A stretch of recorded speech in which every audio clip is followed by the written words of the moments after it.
Usap-usapan ngayon sa entertainment industry ang posibilidad na muling gumawa ng malaking career move ang isang dating kapamilya star matapos sa mga naging proyekto nito sa ABS-CBN.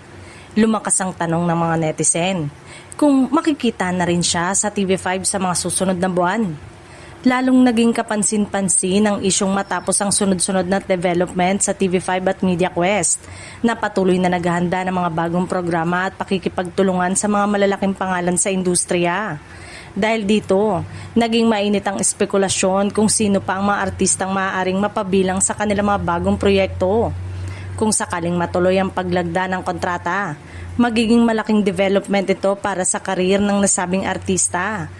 Posibleng magbukas ito ng panibagong oportunidad sa telebisyon, digital platform at iba pang entertainment project na bahagi ng lumalawak na network ng MediaQuest.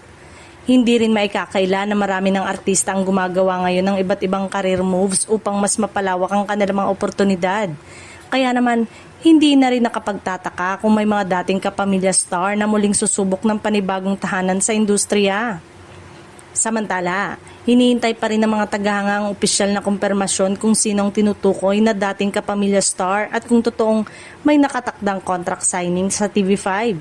Sa ngayon ay nananatiling palaisipan ang kanyang pagkakakilanlan habang patuloy na pinag-uusapan ito ng netizen. Kung sakaling maging opisyal ang paglipat, tiyak na magiging malaking balita ito sa showbiz.